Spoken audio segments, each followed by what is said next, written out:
Misalnya pada anak perempuan lebih senang misalnya menggunakan pakaian berwarna pink. Nah, pink itu juga menarik ya sejarahnya ya. Jadi pink itu baru dianggap sebagai apa namanya? Dianggap warna perempuan itu saat warna itu digunakan oleh First Lady-nya Presiden Amerika Serikat. Saya lupa di tahun berapa, tapi itu udah di era modern gitu ya.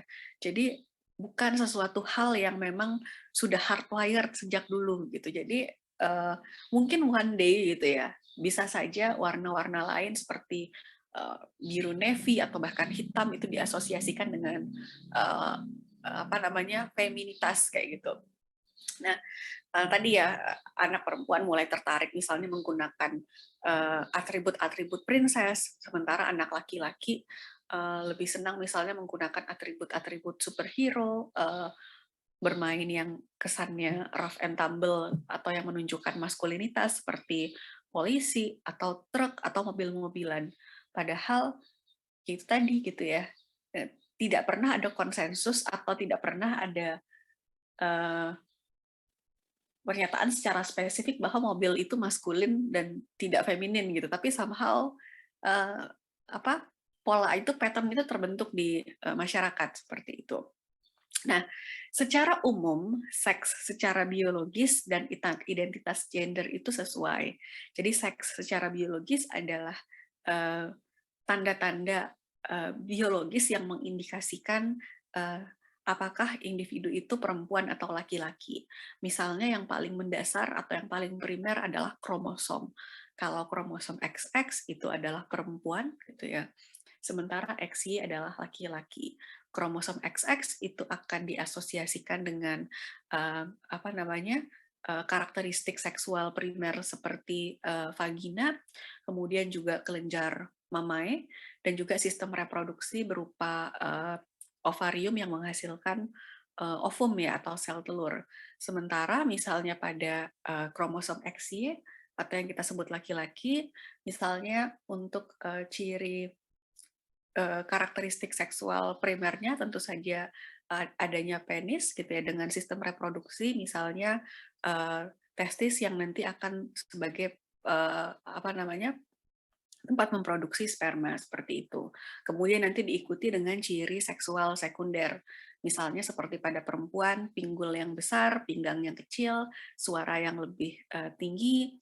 Sementara pada laki-laki misalnya dada yang lebih bidang, kemudian pada perempuan juga misalnya tumbuh payudara gitu ya. Kemudian pada laki-laki misalnya suara yang lebih berat yang diakibatkan dengan adanya jakun, kemudian karakteristik-karakteristik seksual sekunder lainnya. Nah, secara umum seks biologis itu akan sesuai dengan identitas gendernya. Jadi ketika ada individu memiliki kromosom XX, maka secara umum identitas gendernya adalah perempuan. Dia akan menerima role-nya sebagai perempuan, dan sama halnya ketika individu memiliki kromosom XY, maka dia akan memiliki identitas yang gender yang sesuai pula, yaitu laki-laki. Nah, pada kasus gender dysphoria, ini tidak ada kesesuaian antara seks secara biologis dan identitas.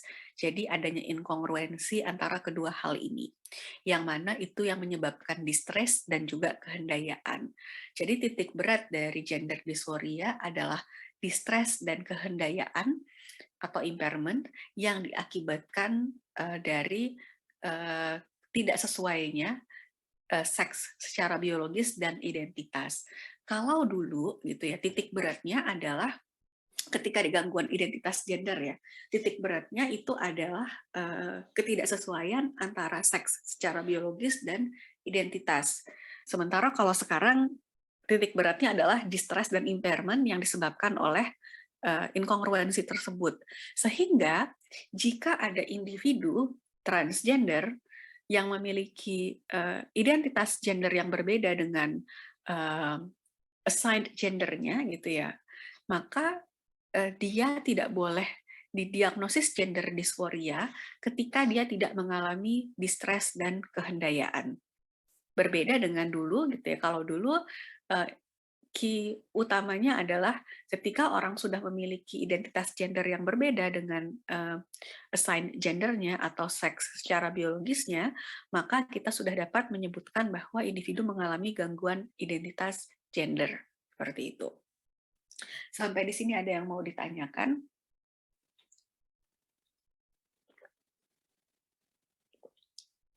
Oke, kalau tidak ada saya lanjut ya. Nah, gender dysphoria sendiri ya sebenarnya hanya ada 2 ya, itu pun hanya berdasarkan onset atau saat munculnya gejala. Jadi yang pertama adalah gender dysphoria in children, yang bermakna gender dysphoria ini muncul pada anak. Jadi bukan cuman identitas gendernya saja yang muncul pada usia anak, melainkan juga tadi disforianya ya gitu. Nah kemudian spesifiernya adalah dengan disertai gangguan perkembangan seksual. Kemudian gender dysphoria pada remaja dan dewasa, untuk spesifiernya sama. Yang pertama adalah disertai dengan gangguan perkembangan seksual. Kemudian spesifier yang kedua itu adalah post transisi gitu. Nanti kita bahas lebih spesifik. Kemudian ada gangguan gender dysphoria yang tidak tergolongkan dan tidak tercirikan. Nah, jadi seperti yang sudah saya sebutkan tadi ya, jadi gender dysphoria itu merujuk pada distress yang mungkin muncul ketika terjadi inkongruensi antara express gender dan assigned gender. Express gender itu adalah identitas gender, gender yang diekspresikan, yaitu pemahaman per individu terhadap gendernya. Sementara assigned gender itu adalah natal gender, jadi natal itu artinya lahir ya, jadi gender yang gender pada saat dia lahir yang berdasarkan seksnya secara biologis gitu ya. Nah sekarang kita lihat dulu gender dysphoria pada anak ya. Kasusnya sudah mulai banyak muncul, bukan karena terjadi peningkatan kasus ya, tapi lebih pada karena memang kita sudah lebih aware terhadap kasus-kasus ini gitu. Jadi bukan semakin banyak, tapi memang masyarakat lebih aware gitu ya terhadap kasus-kasus ini, dan bahkan untuk di negara-negara maju ekspresi gender itu di endorse seperti itu ya. Nah, kita lihat untuk kriteria utamanya. Jadi untuk gejala A, terdapat inkongruensi yang jelas antara experience atau express gender dan assigned gender seseorang selama setidaknya 6 bulan. Jadi harus konsisten muncul selama 6 bulan yang termanifestasi pada 6 gejala berikut. Nah, dari 6 gejala berikut, salah satunya harus merupakan kriteria A1. Jadi yang pertama ini wajib untuk dimiliki untuk seorang anak didiagnosis gender dysphoria. Jadi yang pertama adalah hasrat yang sangat kuat untuk menjadi gender lawan jenis atau meyakini bahwa dia adalah gender lawan jenisnya. Hasrat ini bisa diungkapkan sebagai identitas, misalnya aku ini perempuan gitu ya, atau misalnya statement kepada orang lain ataupun statement kepada diri sendiri seperti itu. Nah, kemudian gejala yang kedua, pada anak laki-laki yang assigned gendernya laki-laki, ini terdapat preferensi yang sangat kuat untuk melakukan cross-dressing. Melakukan cross-dressing itu berarti menggunakan pakaian anak perempuan atau mensimulasikan pakaian perempuan. Maksudnya gimana? Mensimulasikan misalnya dia pakai baju kaos biasa, tapi disimulasikan seolah-olah itu baju yang stereotip perempuan gitu. Kalau yang paling sering saya lihat kasusnya pada anak laki-laki itu, jadi kaos itu lehernya itu diturunkan, jadi seolah-olah itu kayak baju off shoulder gitu ya. Atau misalnya kaosnya itu dipakein tali atau dipakein ikat pinggang, jadi kesannya lebih berbentuk seperti baju perempuan yang dewasa, misalnya seperti itu. atau mensimulasikan misalnya pakai sarung terus pura-puranya itu adalah rok atau dress seperti itu. Nah, sementara pada anak perempuan yang assigned gendernya perempuan, ini preferensi yang sangat kuat untuk menggunakan pakaian yang secara tipikal dianggap maskulin, dan penolakan yang sangat kuat untuk menggunakan pakaian yang dianggap feminin. Jadi kalau pada anak perempuan, selain memiliki keinginan untuk menggunakan pakaian yang secara tipikal maskulin, dia juga menolak untuk menggunakan pakaian yang dianggap feminin. Ini agak berbeda dengan anak laki-laki. Kalau anak laki-laki biasanya tidak ada penolakan untuk menggunakan pakaian yang stereotip maskulin gitu ya. Tapi kalau pada perempuan gejala ini muncul. Nah, kemudian preferensi yang sangat kuat berperan sebagai lawan gendernya dalam bermain peran atau fantasi. Jadi misalnya kalau main rumah-rumahan, anak laki-laki itu lebih pengen jadi mamanya gitu ya. Sementara anak perempuan lebih ingin jadi papanya gitu.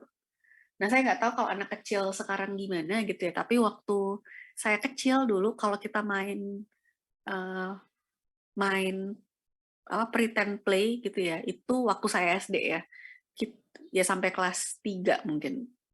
Biasanya kita pretend play-nya pura-pura jadi Power Rangers gitu. Kalau sekarang saya nggak tahu anak-anak sekarang mungkin apa ya, Boboiboy gitu mungkin gitu ya, atau Paw Patrol gitu ya. Jadi misalnya kalau anak laki-laki itu akan lebih favoritnya gitu ya, itu pasti akan lebih milih jadi ranger merah gitu atau ranger hijau atau ranger putih. Sementara kalau anak perempuan itu pasti pengen jadi ranger pink gitu. Ranger kuning aja banyak yang nggak ngefans gitu ya, nggak mau, pokoknya mau jadi Kimberly ranger pink. Nah, tapi kalau ada kasus gender dysphoria pada anak, biasanya ya anak laki-laki akan lebih memilih untuk jadi ranger pink instead of ranger merah atau ranger putih atau ranger hijau gitu. Sama anak perempuan juga gitu, akan menolak untuk jadi ranger pink dan pengen jadi ranger merah misalnya seperti itu. Kalau main apa lagi ya kalau saya dulu tuh, oh Peter Pan gitu. Kalau anak perempuan biasanya pengennya jadi Tinkerbell gitu. Anak laki-laki tentu jadi Peter Pan atau Captain Hook gitu ya. Nah, kalau pada kasus gender dysphoria, sorry bukan kasus gender dysphoria, pada anak-anak yang memiliki identitas gender yang berbeda, ya anak laki-lakinya pengen jadi Tinkerbell gitu ya, nggak mau jadi Peter Pan atau Captain Hook gitu misalnya. Nah, kemudian preferensi yang sangat kuat terhadap mainan atau jenis permainan ataupun aktivitas yang secara stereotip dikaitkan dengan lawan gender. Jadi misalnya pada anak laki-laki akan lebih tertarik pada mainan yang stereotip dikaitkan dengan lawan gender, misalnya main masak-masakan, main boneka Barbie, atau bermain mainan anak-anak yang dianggap feminin gitu ya. Sementara pada perempuan sama gitu ya. Jadi lebih punya preferensi untuk main-mainan yang dianggap stereotip laki-laki gitu. Walaupun dipikir-pikir gitu ya, saya tuh sampai sekarang nggak ngerti kenapa misalnya Lego itu lebih dianggap maskulin ketimbang feminin gitu. Padahal itu kan cuma mainan building aja gitu kan sebenarnya ya, building blocks gitu aja. Atau kenapa Hot Wheels itu dianggap lebih lebih lebih buat anak laki-laki dibanding anak perempuan gitu. Kenapa konstruk itu bisa muncul? Itu pasti perjalanan yang panjang ya, gitu, dari konstruk masyarakat. Tapi ya menarik juga, termasuk jadi ada riset yang menarik ya. Kita itu secara tidak langsung memang punya skema yang tidak kita sadari. Misalnya gini, banyak sekali kartun-kartun atau tokoh-tokoh karakter yang sebenarnya genderless. Jadi penciptanya itu tidak pernah menspesifikkan kalau itu memiliki gender tertentu. Misalnya kayak Winnie the Pooh gitu ya. Nah, tapi kemudian dipersepsikan misalnya oleh masyarakat bahwa Winnie the Pooh itu laki-laki, maka pengisi suaranya adalah laki-laki. dan seterusnya gitu ya. Kemudian Piglet juga laki-laki, Ru yang perempuan kalau saya nggak salah. Ya, seperti itu. Dan itu apa namanya? Itu ketika dirisetkan gitu ya, itu dieksperimenkan menarik memang untuk yang apa namanya? karakteristik yang genderless yang nggak jelas sebenarnya itu laki-laki atau perempuan gitu.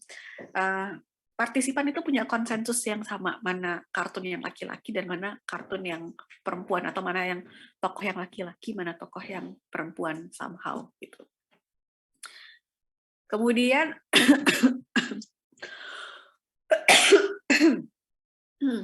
hasrat yang sangat kuat untuk berteman dengan lawan gendernya. Jadi lebih memilih klik yang berbeda dengan jenis kelaminnya ya. Jadi anak laki-laki akan lebih senang bermain dengan kelompok anak perempuan, dan anak perempuan juga lebih senang bermain dengan kelompok anak laki-laki. Nah, kemudian pada anak laki-laki ini penolakan yang sangat kuat terhadap mainan atau permainan atau aktivitas yang secara tipikal maskulin atau menghindari permainan rough and tumble. Sementara kalau ada pada anak perempuan, misalnya penolakan yang sangat kuat pada mainan atau permainan atau aktivitas yang secara tipikal feminin. Nah, kemudian gejala yang ketujuh, ini sudah mulai muncul penolakan yang sangat kuat terhadap anatomi seksualnya. Karena pada anak, anatomi seksual yang paling jelas adalah alat kelamin, berarti anak laki-laki mulai menolak dan membenci penisnya, dan sama anak perempuan juga mulai menolak dan membenci vaginanya, seperti itu. Nah, kemudian ada hasrat yang sangat kuat agar karakteristik seksual primer dan sekundernya sesuai dengan sesuai dengan ekspres atau experience gendernya. Jadi misalnya untuk seksual primer, ya anak laki-laki ingin punya vagina, makanya biasanya pipisnya nggak mau berdiri tapi maunya duduk gitu. Sama anak perempuan juga gitu, udah mulai berharap punya penis, sehingga kadang-kadang diekspresikan dengan keinginan untuk pipisnya berdiri gitu misalnya. Kemudian pada anak laki-laki biasanya mulai muncul keinginan untuk terlihat seperti perempuan dengan cara misalnya menyumpal bagian dadanya agar terlihat memiliki payudara seperti perempuan dewasa gitu ya. Misalnya seperti itu. Nah, kemudian kondisi ini diasosiasikan dengan kesulitan atau gangguan yang bermakna secara klinis dalam kehidupan sosial, sekolah, ataupun area penting dalam hidup lainnya. Jadi harus muncul nih kriteria B gitu ya, untuk dapat seseorang dikatakan disporia.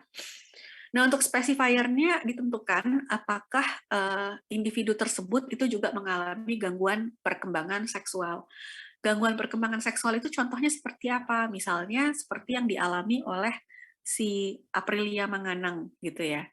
Tapi Aprilia Manganang itu nggak punya isu identitas gender gitu ya. Jadi bayangkan misalnya si Aprilia itu waktu lahir tidak salah identifikasi gitu ya. Jadi waktu lahir udah ketahuan, oh ini sebenarnya laki-laki gitu ya. Tapi dia punya kondisi tertentu yang menyebabkan penisnya itu tidak terdevelop dengan sempurna seperti itu. Nah, seiring berjalannya waktu ternyata dia memiliki identitas gender perempuan, jadi dia lebih pengen jadi perempuan misalnya seperti itu. Dan kemudian muncul distress juga. Nah, ketika kondisinya seperti itu, maka si Aprilio gitu ya, Aprilio Manganang kecil ini mengalami gender dysphoria in children with a disorder of sex development. Jadi selain mengalami gender dysphoria, dia juga memiliki gangguan perkembangan seksual seperti itu. Misalnya ya. Tapi kasusnya April ini menarik ya, Aprilio ini menarik. Jadi yang coba kalau kalian lagi nganggur gitu ya, kalian lihat lagi waktu konferensi pers yang dia diumumkan secara legal atau secara hukum berubah menjadi laki-laki gitu kan ya. Terus di akhir itu si April itu nangis gitu ya. Nangisnya nangis gitu banget, dan dia meluk Panglima yang sekarang jadi Panglima TNI ya. Siapa? Jenderal Andika ya kalau nggak salah. Nah, kalau saya pikir-pikir gitu ya, Aprilio gitu ya, Aprilio itu dapat dengan mudah mengekspresikan rasa sukacitanya dengan cara menangis dan memeluk itu simply karena dia karena dia selama ini di apa tuh namanya memiliki identitas perempuan.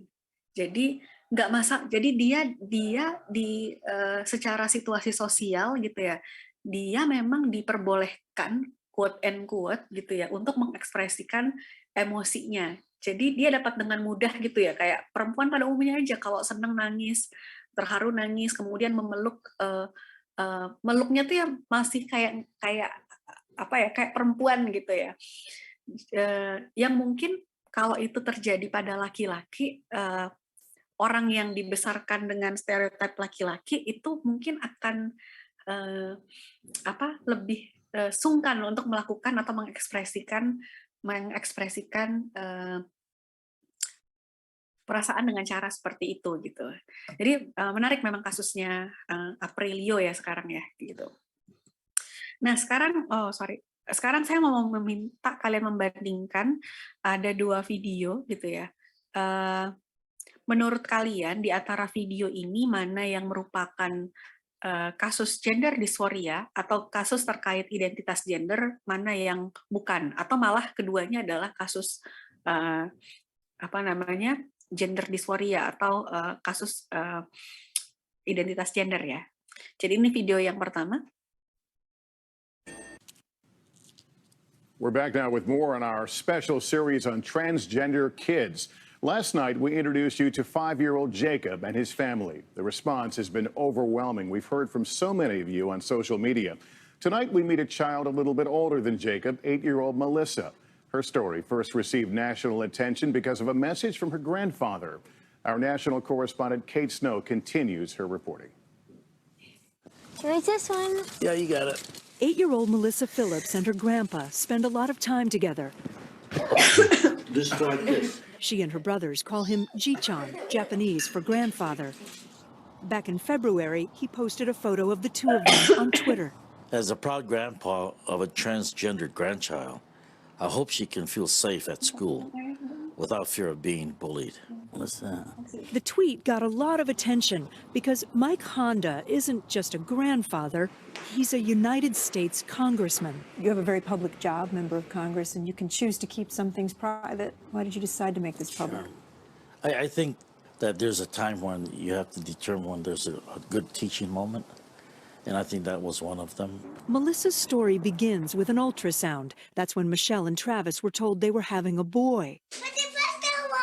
But as soon as she could, Melissa made clear she believed something else, that she was a girl. She wanted the princess gowns and the princess heels and the tiaras and the wands.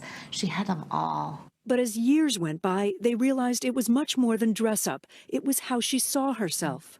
What did you feel like on the inside? Like I was a girl, not a boy. Her self-portraits have always been with long hair, and as a princess, you know, she's always wearing a dress in her self-portraits. You want to be supportive of your child and let them do what they want, explore, express themselves, but at the same time you're thinking, okay, what are other people going to think? Then one Halloween, a family friend gave her a wig to go with her costume. She was 6.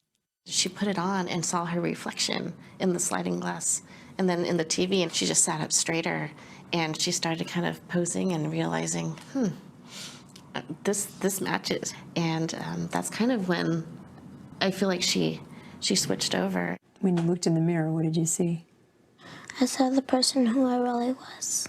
Last summer, on her 8th birthday, they made the transition. With the support of her teachers and school, they sent an email to family and friends saying, It's Melissa now. You need to address her as Melissa and use the right pronouns and so on. And while 8 may sound young, when they see the difference in their daughter, Michelle and Travis wish they'd helped Melissa transition sooner. It hurts to think that she lived so long as someone that she didn't feel she was inside. I didn't understand at first, then they started to understand and let me be who I was. Like all kids who transition at a young age, Melissa hasn't had any medical intervention, no hormones or surgery. But as an 8-year-old, decisions are coming, like whether or not to use hormone blockers to prevent puberty. Have you thought through whether you'll do anything with her hormones when she's approaching puberty? We're definitely not going to jump the gun and rush into things. We have a pediatric endocrinologist, we have a therapist, her primary care physician, so we have people who are assessing her, looking at where she's at physically, and then helping us make decisions. Is this scary stuff as parents? I think it's all scary, being a parent, period, right? Melissa's parents say what they want now is the same thing any parent wants for their kids. All 3 of our children, we hope for the same thing, and we hope that their futures are the same, happy, healthy, confident people. It has nothing to do with gender. The family says they've learned a lot through this experience, and Grandpa, Congressman Honda, says it has influenced the way he sees issues on Capitol Hill. He says he believes this nation is at a tipping point when it comes to the way transgender people are treated. Lester. This has been a fascinating series, and to witness the conversation that it's created has been so. Hey, NBC News fans, thanks for checking out our YouTube channel. Subscribe. Oke, ini yang pertama. Sekarang yang kedua.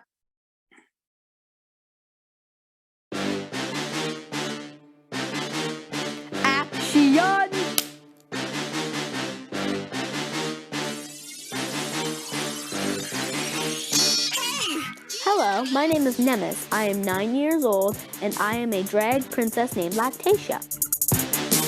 As Lactatia, I lip sync and I dance and I vogue and I spin around in my poofy dresses.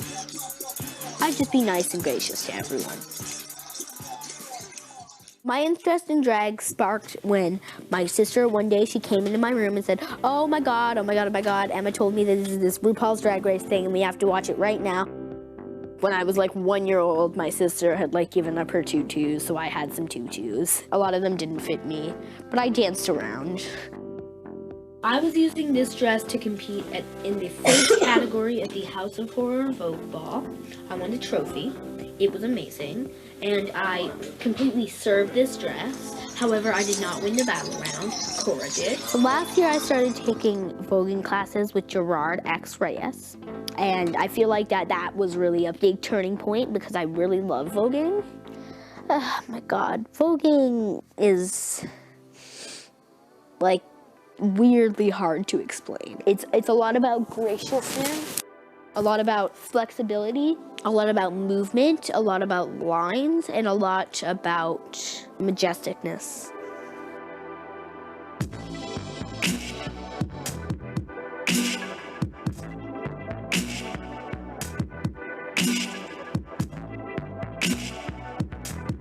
I wouldn't call getting into Lactatia a performance. I call it artwork. I pick out outfits and shoes and earrings and stuff like that. Except we were doing no eyebrows, just darker. And then we lay out the makeup, and my mom does my makeup. I tell her, like, I want black makeup, or I want small eyes, or I want large lips, or I want deep contour, or I want no contour. And then we put outfits on and take pictures. Your hair looks really good in that too, by the way. So you should wear it like that from now on. So how is Nemes different from Lactatia? I would say Lactatia is an alter ego to Nemes, but like Nemes isn't that different from Lactatia because Nemes vogue sometimes, Nemes poses sometimes, Nemes skateboards, Lactatia doesn't. Not yet. I'm a lot more sassy when I'm skateboarding. You have to push and you have to go down those high ramps and then you have to realize how cool it is and then you get better and better and better. When I'm Lactatia, I'm happy, yeah. But I don't feel that much difference because I'm still the same human being. Lactatia makes me feel confident and Lactatia makes me feel more open to people and Lactatia makes me feel gracious and beautiful and accepted. Even though in some places I'm not very accepted.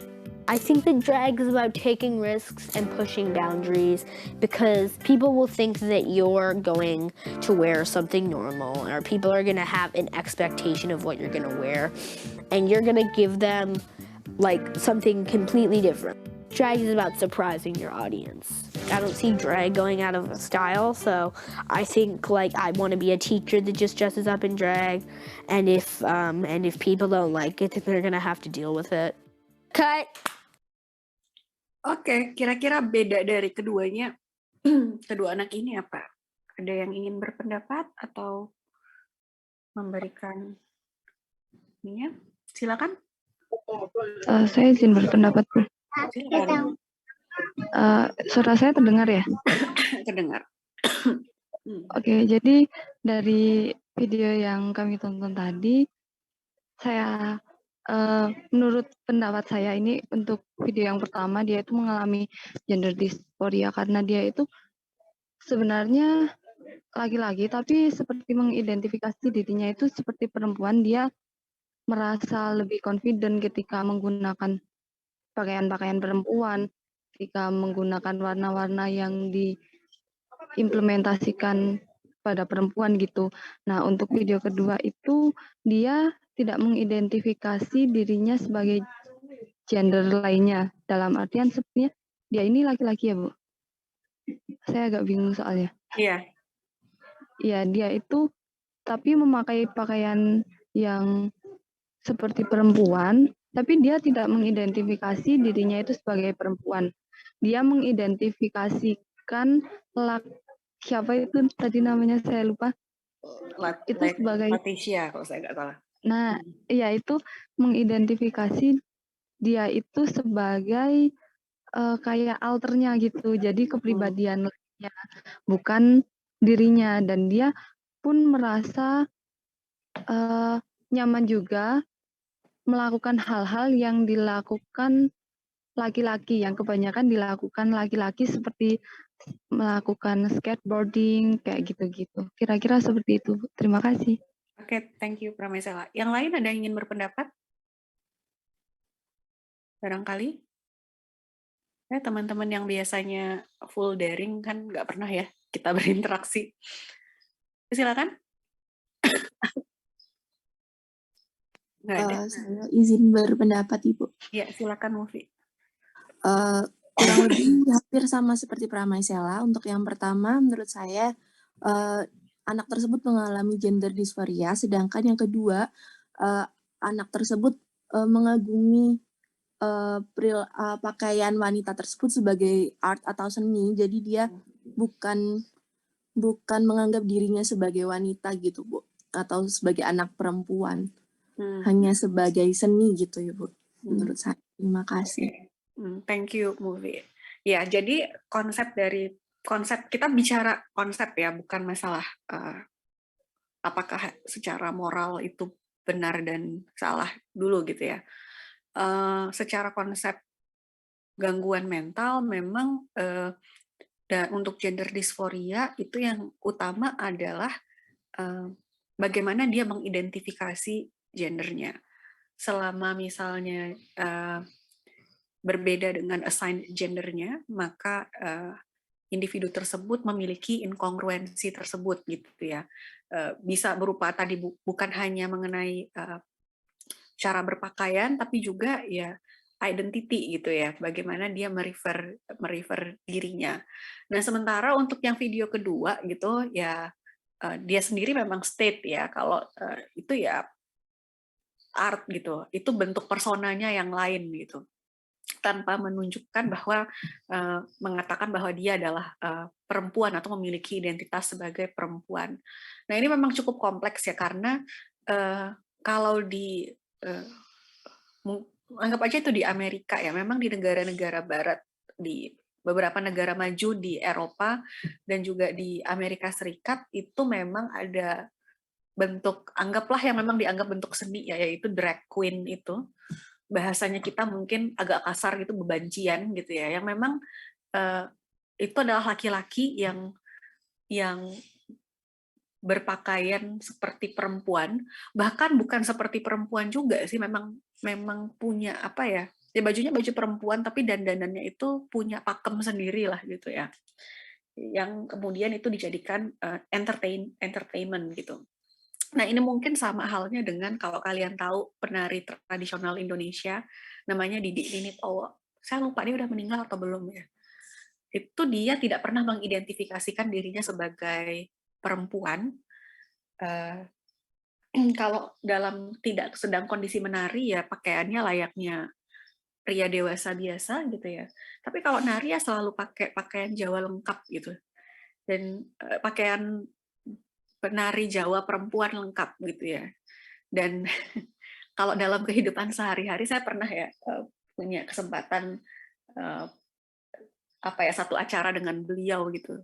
Jadi bahkan dia batuk aja itu elegan gitu, kayak priayi gitu ya. Jadi tapi pembawaannya memang seperti itu. Kayak Leticia itu kan juga pembawaannya sesi gitu ya. Yang mungkin kalau kita di Indonesia tuh bakal dianggap kayak ngondek gitu misalnya gitu ya. Nah seperti itu. Nah terkait isu moral gitu ya. Kalau di Indonesia dua anak ini kalau di Indonesia gitu ya di dalam konteks pandangan awam oleh masyarakat, dua kasus ini akan dianggap sebagai kasus yang sama, yaitu anak laki-laki yang ke perempuan-perempuanan gitu. Padahal sekali lagi itu adalah dua hal yang berbeda. Nah jadi tugas kita sebagai profesional gitu ya, praktisi kesehatan mental, kita tahu dulu nih bedanya apa gitu ya, mana yang termasuk masalah identitas gender, mana yang bukan gitu. Nah, kemudian yang kedua isu lain yang juga sebenarnya menjadi perdebatan gitu ya di negara-negara maju terkait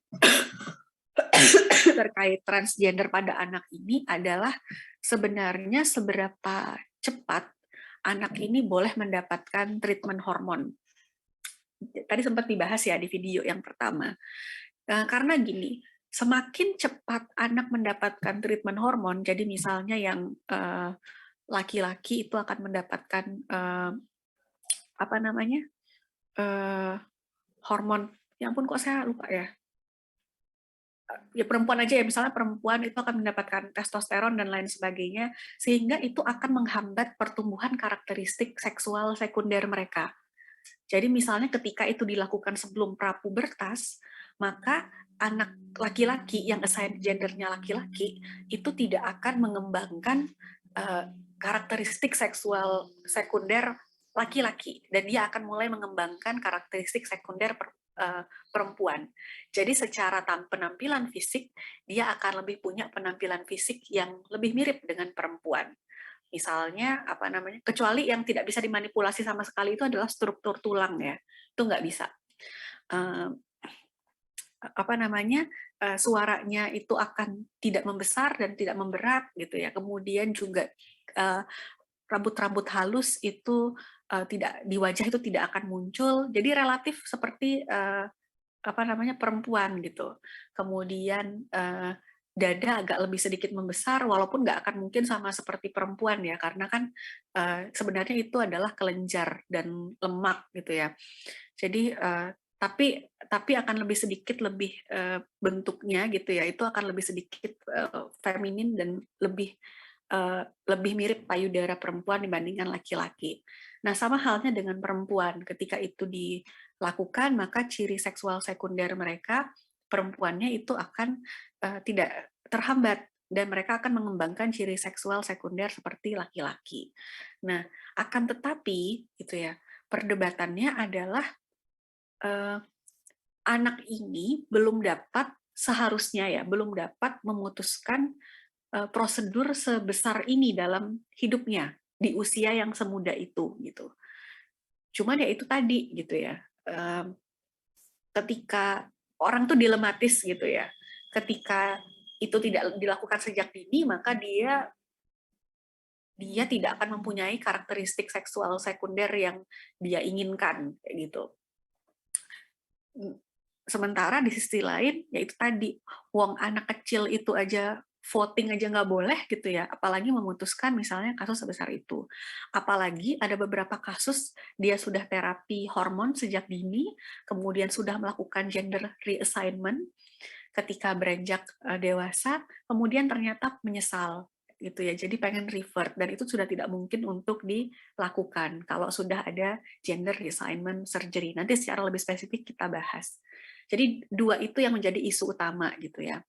Kemudian isu-isu lain, nanti kita bahas setelah yang dewasa aja lah ya. Tapi untuk pada anak, isunya adalah itu tadi ya, ketika treatment hormon diberikan, apakah anak itu memang sudah mampu memutuskan untuk perubahan sebesar itu dalam hidupnya, seperti itu. Itu perdebatan yang nggak habis-habis sebenarnya, tapi ya sudahlah, biarkan itu menjadi perdebatan di negara maju ya.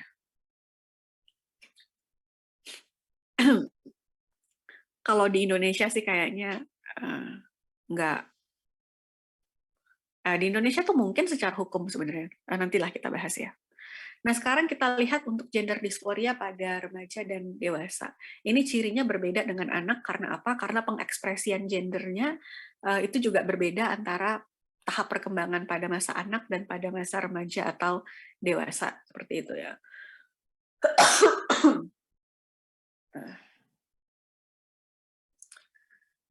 Nah, kriteria diagnosisnya yang pertama sama ya, harus ada inkongruensi yang jelas antara experience atau express gender dan assigned gender seseorang selama setidaknya 6 bulan, sebagaimana termanifestasi setidaknya dalam 2 gejala di antara berikut. Jadi cukup 2 gejala ketika ini terjadi pada remaja dan dewasa. Yang pertama adalah inkongruensi yang jelas antara experience atau express gendernya dengan karakteristik seksual primer dan sekunder. Kemudian hasrat yang sangat kuat untuk menghilangkan karakteristik seksual primer dan sekunder karena tidak sesuai dengan experience atau express gendernya. Jadi sudah mulai muncul untuk menghilangkan karakteristik seksual primer, misalnya pada perempuan ingin menghilangkan vagina gitu ya. Kemudian dan juga karakteristik seksual sekunder, misalnya tidak ingin terlihat punya siluet gitu ya. Kemudian misalnya tidak ingin terlihat punya payudara sehingga ingin dihilangkan gitu. Kemudian hasrat yang sangat kuat terhadap karakteristik seksual primer dan sekunder lawan gendernya. Jadi misalnya pada laki-laki punya keinginan yang kuat untuk memiliki vagina, kemudian juga punya keinginan yang kuat untuk punya karakteristik seksual sekunder seperti punya body shape gitu ya. Kemudian ingin punya payudara dan lain-lain sebagainya. Kemudian hasrat yang sangat kuat untuk menjadi lawan gender. Nah, kemudian hasrat yang sangat kuat untuk diperlakukan layaknya gender lawan gitu. Jadi secara sosial ini kan kita punya ekspresi yang berbeda ya, bagaimana cara laki-laki memperlakukan laki-laki, laki-laki memperlakukan perempuan, dan sebaliknya perempuan memperlakukan laki-laki, perempuan memperlakukan perempuan gitu. Nah, kalau pada kasus seperti ini, ya misalnya pada laki-laki yang ekspres gendernya adalah perempuan, ya pengen di-treat seperti perempuan gitu misalnya. Misalnya apa ya, berharap laki-laki itu gentle pada dirinya, terus apa sih istilahnya chivalry itu loh. Jadi kayak dibukain pintu, ladies first dan lain-lain sebagainya gitu. Nah, kemudian memiliki keyakinan yang sangat kuat bahwa dia memiliki perasaan dan reaksi tipikal seperti lawan gender gitu. Ini adalah ekspresi. Jadi teman saya tuh memang ada yang spesifik menjadi konselor untuk transpuan ya, atau waria jalanan gitu. Sebenarnya tujuan utamanya adalah untuk reduksi HIV ya, penyebaran HIV/AIDS dan penyakit penyakit kelamin menular lainnya. Jadi mereka itu kalau curhat soal pasangannya itu tuh benar-benar kayak perempuan curhat soal pasangannya gitu ya. Jadi misalnya ekspresi yang paling sering diungkapkan misalnya kayak gini gitu. Ya tuh loh mas, dia itu tuh nggak pernah peduli sama perasaan perempuan kayak saya ini gitu. Jadi dia merasa sensitif gitu, merasa ya samalah seperti stereotip perempuan pada umumnya gitu ya. Nah, kemudian seperti sebelumnya gitu ya, kondisi tersebut diasosiasikan dengan kesulitan atau gangguan yang bermakna secara klinis dalam kehidupan sosial, sekolah, atau area penting lainnya. Spesifiernya sama dengan pada anak, disertai dengan gangguan perkembangan seksual atau tidak. Kemudian spesifier yang kedua adalah apakah sudah mengalami transisi atau tidak gitu ya. Jadi transisi itu diindikasikan dengan bahwa individu itu sudah hidup secara penuh sesuai dengan gender yang dihasratkan, baik itu dengan legalisasi atau tanpa legalisasi. Maksudnya dengan legalisasi itu kayak misalnya Lucinta Luna. Lucinta Luna itu sudah legal sebagai perempuan. Jadi dia di KTP-nya tercatat sebagai perempuan, di kependudukannya itu tercatat sebagai perempuan. Nah, makanya waktu dia ditahan dan masuk ke lapas karena kasus apa ya? Saya lupa lah gitu. Dia ditaruh di lapas dan tahanan perempuan ya, kayak gitu. Beda dengan misalnya siapa ya di Indonesia ya? Contohnya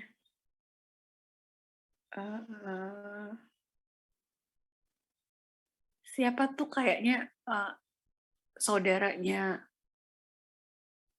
Aurel itu, ya itulah gitu ya. Nah itu dia belum dapat melakukan legalisasi perubahan karena kalau di Indonesia itu standarnya adalah perubahan alat kelamin gitu ya, seperti itu. Nah kemudian atau telah melakukan atau bersiap untuk melakukan setidaknya salah satu prosedur medis cross sex atau regimen treatment misalnya seperti treatment hormon atau gender reassignment surgery.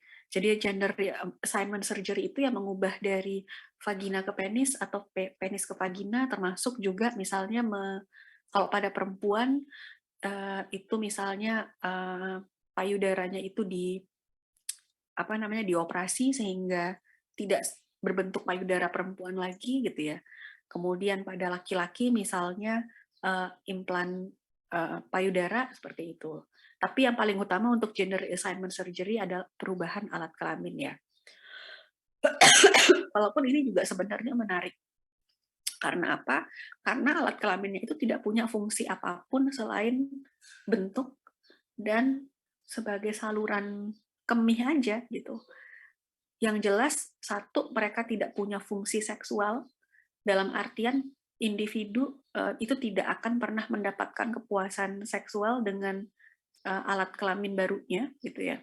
Jadi misalnya yang perempuan ya, kalau kalau laki-laki yang menjadi perempuan yang berubah gitu dari penis ke vagina, kalau dilakukan penetrasi ya tidak akan terjadi apa-apa gitu, karena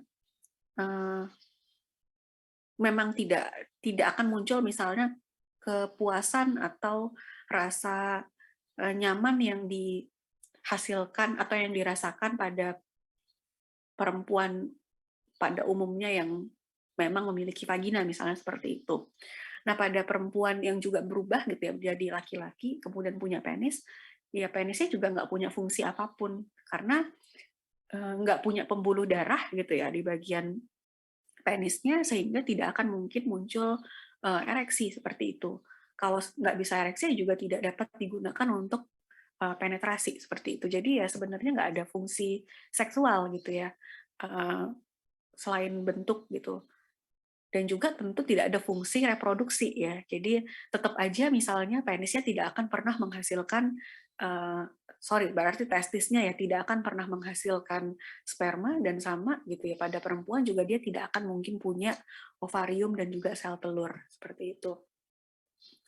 Nah, untuk gender reassignment sekali lagi ketika sudah dilakukan gender reassignment nggak bisa balik badan gitu ya. Jadi kalau menyesal ya nggak bisa dikembalikan seperti semula. Makanya di negara-negara yang memang tindakan ini sebagai tindakan legal, bahkan untuk melalui prosedur ini, itu harus didampingi, harus melalui prosedur konseling berkali-kali, ya karena itu tadi, gitu ya. Ketika sudah dilakukan dan menyesal, tidak bisa kembali ke awalnya. Jadi nggak bisa kayak handphone reset factory, itu nggak bisa.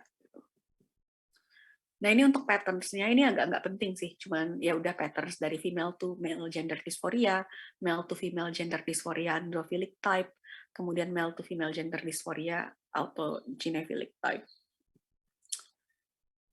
Nah, sekali lagi tidak ada penyebab utamanya. Sampai sekarang tidak diketahui kenapa ada perbedaan identitas gender. Nggak ada di level kromosom, tidak ada masalah di level hormon, atau anomali gitu ya. Tidak ada masalah di level fisiologi dan anatomi gitu. Jadi tidak ada tidak ada penyebab yang jelas. Dan kemudian oleh karena itu juga tidak ada treatment yang jelas. Dan secara kode etik ya sebenarnya kita tidak boleh, misalnya ada klien transgender datang gitu, kemudian atau misalnya ada orang tua datang ke kita sebagai psikolog gitu, bahwa anaknya misalnya laki-laki kemudian mengidentifikasi dirinya sebagai perempuan, kalau orang tuanya minta tolong kembalikan anak saya sebagai laki-laki, itu secara etis sebenarnya kita nggak boleh. Karena apa? Karena memang nggak boleh gitu, karena tidak dianggap sebagai bentuk gangguan mental. Yang boleh kita tangani adalah disforianya, gitu ya. Sehingga kalau saya pribadi gitu ya, kalau personal value ya tentu berdasarkan keyakinan, ini adalah hal yang salah berdasarkan keyakinan saya secara moral, tapi itu hanya saya aplikasikan ke diri saya. Jadi ya udah, berarti kalau itu salah ya udah, saya nggak boleh kayak gitu. Tapi kalau orang lain ya udah urusannya dia, apalagi klien ya kayak gitu. Sehingga kalau misalnya ada klien yang datang dengan isu disforia ya kalau saya sih tetap menangani gitu ya. Nah, tetapi tentu akan ada orang-orang atau akan ada ya saya juga kadang-kadang ada ya kasus-kasus tertentu tuh yang sangat nggak sesuai dengan personal value, dan saya ngerasa ketika saya menangani juga nggak akan ada outcome yang jelas. Nah, kalau kejadiannya seperti itu ya mending jujur aja pada pasien atau klien gitu ya. Misalnya menyebutkan, mohon maaf sepertinya saya bukan psikolog yang tepat untuk membantu Anda mengatasi hal tersebut gitu. Jadi nggak perlu misalnya kita tolaknya tuh misalnya, oh nggak bisa, ini salah gitu misalnya, nggak perlu. Karena apa? Karena itu jatuhnya memang stigmatis gitu ya, tidak sesuai dengan kode etik. Kemudian ada cara yang lebih terhormat, baik itu terhormat untuk diri kita sendiri maupun klien. Dan kalau saya sih mikir gini, klien itu sudah penuh dengan isunya sendiri sebenarnya. Jadi ya nggak perlu kita tambahin gitu ya. Jadi kalau memang kita merasa bahwa personal value kita akan menghambat hubungan terapeutik antara kita dan klien, mending ditolak dengan cara yang itu tadi gitu ya. Saya bukan orang yang tepat untuk ini gitu misalnya. Kecuali kita berperan bukan sebagai psikolog, misalnya perannya sebagai, let's say misalnya sebagai kita sebagai pendakwah, itu konteksnya beda lagi gitu ya. Ini khusus misalnya ketika kita memberikan layanan profesional gitu, misalnya seperti itu. Nah, ini yang juga menarik ya, karena kompleksitas gender dan orientasi seksual ini kan memang makin banyak ya. Jadi ada LGBTQIAAP. Nah, mungkin kalian juga udah pernah dengar ya, kalau homoseksual itu memang tidak dianggap sebagai bentuk gangguan mental. Itu sudah dikeluarkan dari bahkan tahun, pokoknya waktu DSM 3 ya. Itu mungkin sekitar tahun 80 atau 70-an gitu, saya agak lupa. Nah, ini isu yang menurut saya krusial dan mudah untuk dipertentangkan. Karena apa? Karena sekali lagi gangguan mental itu nosologinya nggak jelas. Jadi kan kalau misalnya di gangguan yang lain, gangguan fisik selain ya gangguan atau penyakit lain selain gangguan mental, itu nosologinya jelas ya. Dalam artian penyakit itu didasarkan pada penyebabnya, kemudian didasarkan pada gejala yang dapat ada biomarkernya lah yang objektif. Gangguan mental ini kan enggak gitu ya. Jadi enggak semua hal-hal yang menyimpang dari norma dan agama itu adalah gangguan mental, dan tidak selamanya gangguan mental itu merupakan hal-hal yang menyimpang dari norma sosial dan norma agama gitu. Jadi apa namanya? Jadi nggak ada nih patokan yang jelas dan nggak ada standar yang objektif untuk menentukan apakah ini gangguan, apakah sebuah perilaku, bukan hanya kasus LGBTQIAAP ini aja ya, tapi juga yang lain, patokan yang jelas yang mendiskreditkan ini gangguan mental dan ini bukan gitu ya. Nah, sehingga ya itu tadi, jadi batasannya makin nggak jelas, dan ini hanya berdasarkan konsensus gitu ya, konsensus dari dari praktisi yang kemudian memang kiblatnya di barat gitu ya, yang pada akhirnya isu utamanya adalah human rights gitu ya. Nanti mungkin kalian bisa lihat baca-baca lagi ya bagaimana akhirnya homoseksual, apa argumen dasarnya homoseksual itu dikeluarkan dari bentuk gangguan mental gitu ya. Sampai sekarang risetnya memang juga belum konklusif ya, baik yang menyatakan homoseksual atau LGBTQIAAP ini adalah gangguan mental, itu supportnya belum jelas, dan sama yang bilang kalau itu bukan gangguan mental juga supportnya belum konklusif. Jadi posisinya ini, posisi empirisnya ini sama gitu ya, sehingga pertimbangan yang paling besar adalah konsensus itu tadi yang mungkin dimuati bukan dengan unsur-unsur lain selain unsur-unsur objektif yang ilmiah. Itu yang pertama. Kemudian ini kasus terutama di Indonesia ya, yang mungkin saya agak nggak setuju. Jadi masyarakat itu marah gitu ya, karena homoseksual itu tidak masuk lagi ke dalam gangguan mental, gitu ya. Ingat, tidak semua penyimpangan perilaku itu termasuk gangguan mental, dan tidak semua gangguan mental itu merupakan penyimpangan perilaku. Seolah-olah gitu ya,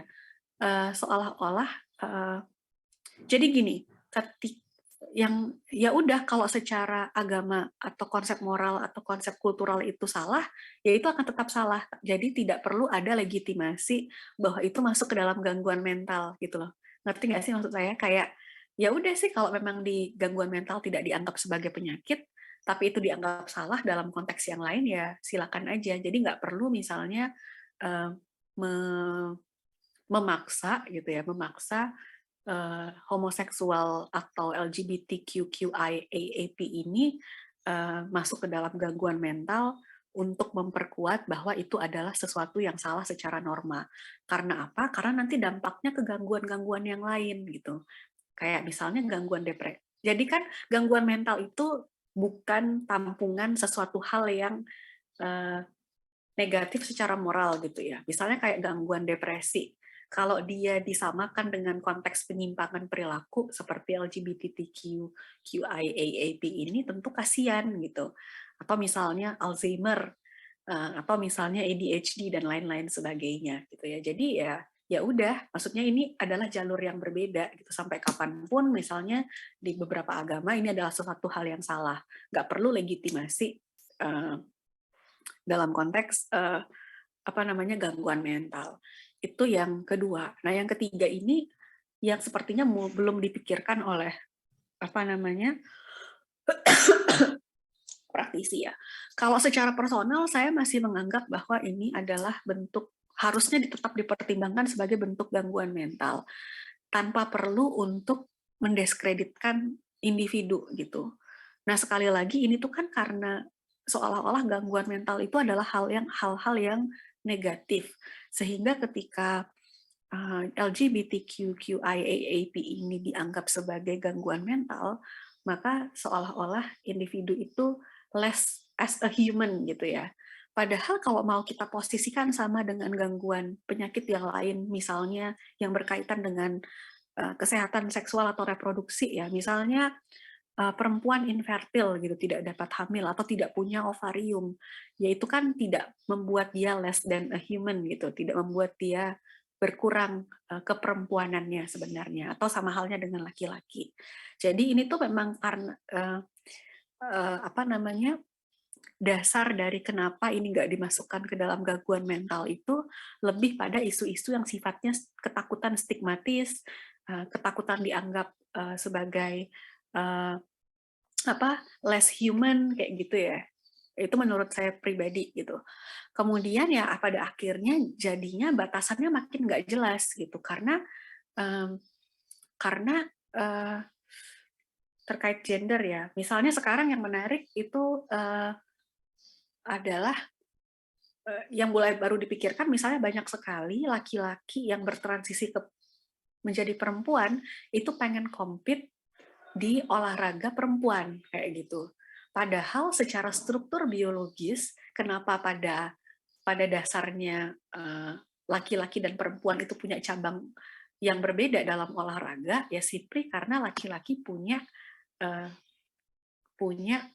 benefit yang lebih unggul daripada perempuan dalam segi fisik gitu ya. Dan hitungannya bukan hormon, tapi kayak struktur tulang, otot dan lain-lain sebagainya gitu. Bahkan misalnya atletik ya, misalnya sprinter itu perempuan juara dunia itu bahkan nggak bakal bisa masuk 20 besar, bahkan 50 besar atlet laki-laki gitu. Ya simply itu tadi gitu ya, karena struktur tulang yang berbeda, massa otot yang berbeda seperti itu. Dan nggak pernah ada sejarahnya misalnya trans men gitu ya, jadi perempuan yang berubah menjadi laki-laki yang kemudian dapat berhasil compete atau mau compete di cabang olahraga laki-laki, misalnya seperti itu. Kemudian juga isu yang menarik, ini kasihan banget J.K. Rowling ya, penulisnya Harry Potter, dia mengatakan gini, pengakuan bahwa transpuan itu adalah perempuan itu akan membahayakan upaya penyetaraan perempuan itu sendiri gitu. Kemudian dia habis gitu ya, di cancel sama banyak orang gitu, dihina-hina sama orang. Tapi mungkin benar juga gitu. Dalam artian misalnya gini, ada upaya penyetaraan, misalnya ya ini salah satu contoh aja, penyetaraan keterlibatan perempuan dalam politik. Misalnya diwajibkan 10% dari kuota parlemen itu adalah perempuan. Nah, tapi kalau 10% itu diisi oleh transpuan, pertanyaannya adalah apakah itu memang merepresentasikan perempuan gitu ya, atau malah itu tadi gitu ya dapat merusak upaya untuk penyetaraan atau keterlibatan perempuan dalam berbagai aspek-aspek kehidupan penting di dalam kehidupan sosial kayak gitu. Itu menarik sih, dan saya yakin akan banyak muncul atau isu-isu yang akan semakin berkembang. Kalau sekarang yang paling hangat tentu saja yang terkait olahraga itu tadi ya, kayak gitu. Mungkin di mungkin di masa-masa yang akan datang bisa jadi berupa ini politik dan juga mungkin di sisi aspek-aspek kehidupan yang lain gitu. Seperti itu. Jadi nanti kalian juga nggak perlu ya misalnya oh ini kan nggak salah, ini kan bukan gangguan mental, terus kalian mengubah personal value kalian yang merasa bahwa oh itu secara ini salah gitu, itu nggak perlu. Jadi bisa kok tetap punya personal value, tapi juga punya perspektif yang objektif gitu terkait hal ini. Dan sekali lagi kalau isu ini bukan isu yang nyaman untuk kalian, nggak perlu paksakan untuk ditangani, tapi juga nggak perlu misalnya memberikan judgement pada calon klien gitu ya. Jadi ya udah cukup rujuk aja lah gitu. Tidak usah mempersulit diri sendiri dan orang lain gitu ya. Nah ini tadi ya isu norma-norma dan human rights gitu. Jadi terus batasannya apa kemudian? Nanti lebih absurd lagi ketika kita bahas gangguan parafilia. Nah, sampai di sini dulu ada yang ingin ditanyakan terkait gender dysphoria atau ada yang ingin didiskusikan atau opini kalian barangkali? Silakan ya. Saya ingin bertanya. Jadi gini Bu, sependek pengetahuan saya CBT itu kan merupakan treatment yang paling baik atau yang paling sering digunakan lah. Nah, itu bisa untuk menangani gender dysphoria. Dan satu lagi, sependek pengetahuan saya juga ini kenapa kayak lebih banyak transpuan daripada transmen? Apa itu karena yang terlihat emang lebih banyak transpuan atau memang sebenarnya lebih banyak transpuan daripada transmen? Kira-kira itu Bu. Terima kasih. Iya, CBT well research ya, apa namanya, dibandingkan dengan bentuk psikoterapi yang lain. Tentu bisa digunakan untuk disforia, tapi sekali lagi secara kode etik kita dilarang untuk mengubah atau menjanjikan mengubah identitas gender seseorang. Jadi yang ditangani itu adalah disforianya, hendayanya, distresnya, bukan identitas gendernya. Itu ya, itu yang pertama. Jadi kalau ada sekali lagi ada klien datang ke kalian terus minta, saya mau berupaya untuk jadi laki-laki. Nah, kita nggak boleh menjanjikan itu gitu. Tapi gimana kalau kliennya ngotot gitu? Ya mungkin kita bisa bilang, saya bisa memfasilitasi untuk konseling terkait keluhan yang dirasakan, kebimbangan yang dirasakan. Tapi saya tidak bisa menjanjikan dan tidak bisa memberikan treatment spesifik untuk mengubah atau mentransisikan kamu dari ekspres gendermu misalnya perempuan untuk kembali menjadi laki-laki gitu ya. Itu memang susah karena kalau sekali ketahuan gitu, kalau di Indonesia sih mungkin nggak akan ada harsh punishment ya, karena secara sosial juga masyarakat kita mungkin pengen gitu untuk itu ada gitu. Tapi mungkin globally itu nggak ini ya. Tapi ada dugaan, bukan dugaan, tapi ada wacana kalau PDS-KJI itu, Persatuan Dokter Spesialis Kejiwaan Indonesia itu pengen bikin manual diagnosisnya sendiri, yang mana nanti katanya transgender dan homoseksual itu pengen di-include-kan sebagai bentuk gangguan mental. Tapi saya juga nggak tahu apakah itu jadi dilakukan atau tidak, itu bagaimana. Yang jelas pasti nanti akan ada kecaman internasional ya, yakinlah saya itu. Kemudian yang kedua ini juga menarik, yang sampai sekarang juga tidak diketahui kenapa lebih banyak transpuan dibandingkan transmen gitu ya. Mungkin karena gini, mungkin karena mengekspresikan diri sebagai perempuan itu lebih nyata terlihat daripada perempuan mengekspresikan diri sebagai laki-laki. Sekarang misalnya waktu waktu saya kuliah semester 1-2 rambut saya itu cepak, literally cepak. Semua orang mengira saya itu laki-laki. Jadi kalau di kampus gitu di awal ospek ya, waktu ospek itu senior tuh ngira saya tuh cowok gitu. Kemudian kalau di masyarakat awam saya tuh sampai dikira anak SMP cowok gitu ya, udah umur 17 gitu. Tidak pernah ada stigma negatif yang melekat ketika perempuan itu mengekspresikan dirinya seperti laki-laki, gitu ya. Karena itu tadi subtle dan karakteristik maskulin itu dapat lebih diterima dibandingkan karakteristik feminin, dianggap lebih baik, lebih positif. Kalau ada perempuan tomboy gitu, kita kadang bilang, oh gila cool banget nih orang gitu ya. Ketika ada orang perempuan punya karakteristik maskulin, naik motor gede dan lain-lain sebagainya, itu dianggap sebagai hal yang cool gitu. Sehingga itu tadi perempuan untuk mengekspresikan dirinya sebagai laki-laki itu lebih subtle, ya lebih tidak terlihat secara spesifik, bisa dipersepsikan sebagai oh ya udah tomboy aja kayak gitu ya. Kemudian kadang-kadang lebih bisa mirip laki-laki gitu ya dibandingkan ketika laki-laki berubah menjadi perempuan kayak gitu ya.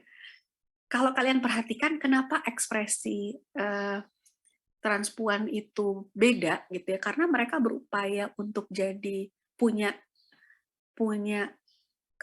gerak-gerik ekspresi stereotip perempuan, tapi masalahnya muscle tone-nya gitu ya, kayak terutama di wajah gitu ya, itu kan masih laki-laki banget ya, jadi muncullah kayak istilah ngondek gitu ya, kayak gitu. Itu ya karena memang untuk benar-benar mirip seperti perempuan ya agak susah karena itu tadi punya masa otot yang berbeda, kemudian punya tension otot yang berbeda juga gitu ya. Kecuali itu tadi sejak kecil sebelum prapubertas itu sudah diterapi gitu.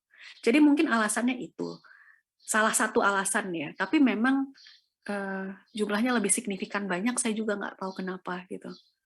Sampai sekarang ya nggak ada sih alasan yang jelas gitu kenapa lebih banyak transpuan dibandingkan transmen gitu ya, atau trans laki-laki. Ada lagi yang ingin ditanyakan? Terima kasih Bu atas jawabannya. Oke.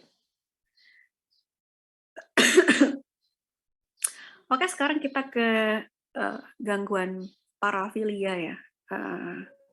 Jadi parafilia ini kalau dalam bahasa berasal dari bahasa Latin,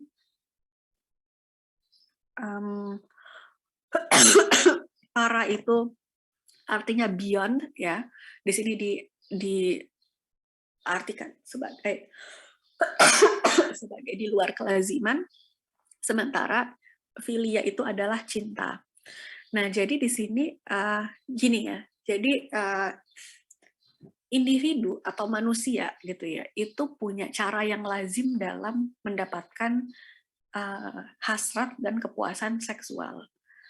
Misalnya apa gitu ya? Misalnya hasrat seksual itu adalah sentuhan pada bagian-bagian tubuh tertentu yang memiliki unsur seksualitas. Kemudian kepuasan seksual didapatkan misalnya dengan cara melakukan kontak seksual berupa kontak vagina dan penis, misalnya seperti itu untuk pasangan yang heteroseksual. Itu adalah cara yang lazim untuk mendapatkan kepuasan seksual. Nah, pada paraphilia disorders, individu itu tidak dapat mendapatkan kepuasan yang optimal atau memiliki hasrat yang minimal ketika menggunakan cara-cara yang lazim. Jadi mereka mendapatkan hasrat dan kepuasan seksual yang optimal dengan cara-cara yang tidak lazim, seperti itu. Nah, kemudian perubahan yang signifikan juga adalah gangguan parafilia ini hanya boleh ditegakkan ketika individu mengalami distress atau impairment, kehendayaan yang signifikan secara klinis. Ya, kalau enggak, tidak boleh. Atau gitu ya, ketika preferensi seksual tersebut itu berpotensi membahayakan orang lain. Jadi ada pilih salah dua gitu ya. Either itu menyebabkan distress atau impairment, atau itu berpotensi menyebabkan harm untuk orang lain. Ketika berpotensi menyebabkan harm untuk orang lain, sebuah parafilia itu tidak perlu membutuhkan gejala distress atau hendaya. Selama dia sudah berpotensi membahayakan orang lain, itu akan dianggap sebagai parafilia, gitu ya. Aduh, bentar ya. Nah, bentuk-bentuk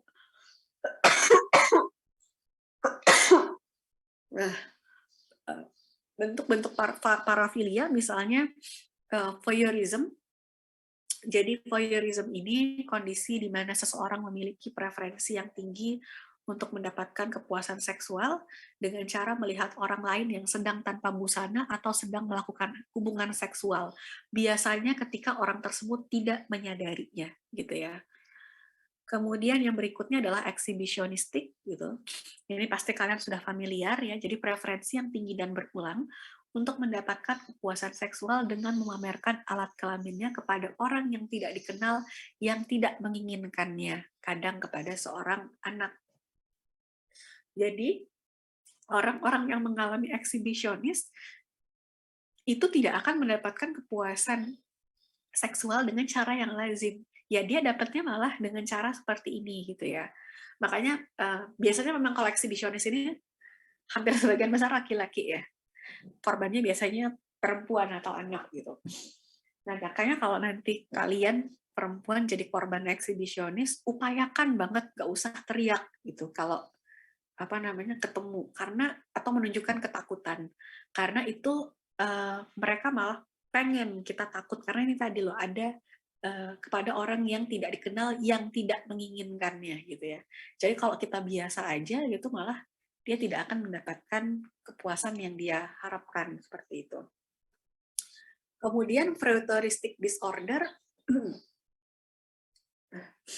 ini adalah gangguan yang berkaitan dengan melakukan sentuhan yang berorientasi seksual pada bagian tubuh seseorang yang tidak menaruh curiga akan terjadinya hal itu.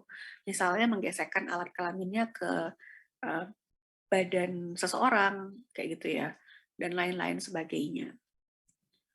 Kemudian untuk parafilia, ini adalah